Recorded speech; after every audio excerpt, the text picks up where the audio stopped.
Hey guys, Mongo here. Quick update on Bitcoin. Just wanted to give you a quick rundown from the weekly.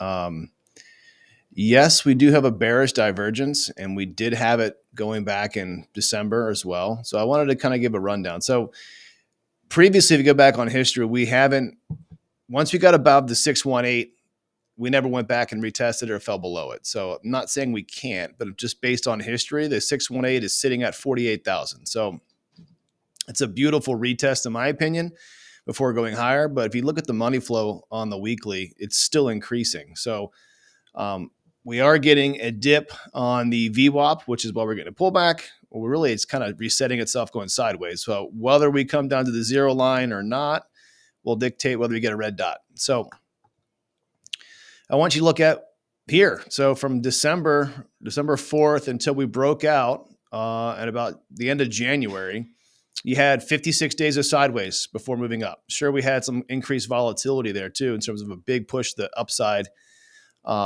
with the ETF approval news, but then it took another almost 4 weeks before he pumped up again. So coincidentally, you've got basically another 56 days would take you about 10 days short of the Bitcoin halving. So then maybe we get a capitulation before we get a pump, or maybe we don't get a capitulation at all, because sometimes we get a pump beforehand and then we dump after the Bitcoin halving. So it should be a very interesting scenario going forward. I'm just stating history that really once you're above the 618, you don't go back below it. So and if we do, I'm longing like crazy from like 44 to 47,000. That's going to be strong resistance. It goes back literally to 2021. These are a lot of order blocks that are sitting in here that will act as support. All right, so let's run down to that. That's the weekly. Let's get into the daily. 3-day, we have increasing money flow still, getting kind of peaky looking along with the momentum wave. We could print a red dot tonight. We'll have to wait and see. VWAP is coming down. 2-day. 2-day, we have a red dot. Money flow is still strong. VWAP is starting to turn back up again, which shows the buy that we had up earlier. 1-day. Yeah, you're kind of print a trigger wave here. So be very interesting to see if we can get down here and back test on the daily the 20 EMA.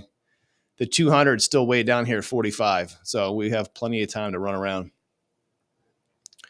I am expecting just a dump, a bull flag and then pump, just based on what I'm seeing in the markets. Stock market has no signs of dumping, even though it should. This could be a kick the can scenario. Who hit down to the 8-hour?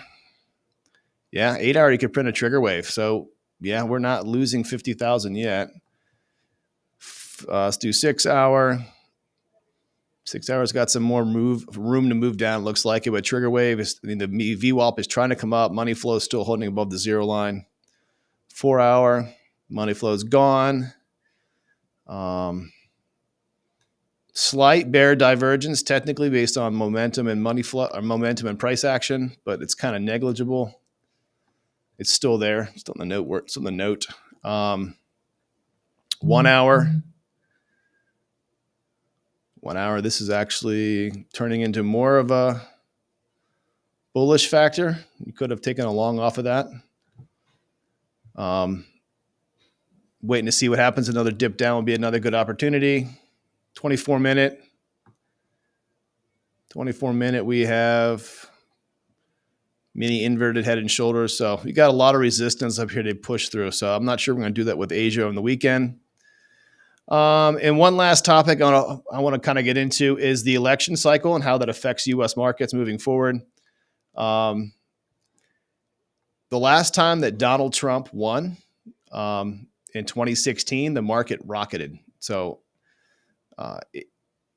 if the world economy is as bad as it is, it looks like it on paper from all metrics, from commercial housing to residential housing to credit card defaults to loan defaults on commercial properties. A win by Donald Trump could be a boost. So it could be that catalyst that throws us above our general targets. Again, all of my targets in general are based off of the market cycle, not so much the Bitcoin ETF. That's just kind of a monkey wrench thrown into the mix. But just wanted to bring that up and something to pay attention to. Uh, Markets will be favored towards Donald Trump, I think, that was last time. Some of his more aggressive approaches elsewhere, but I won't get into politics here. But anyways, I'm just pointing out the fact that last time Donald Trump was elected, it was very good for the markets. So that is it. Hope a great weekend, guys. Best of luck. Nothing I say is financial advice. You want to find me, head over to Crypto Blackwall on Twitter and a Blockguard Discord. And we are launching new products soon. I will talk to you guys then. Bye.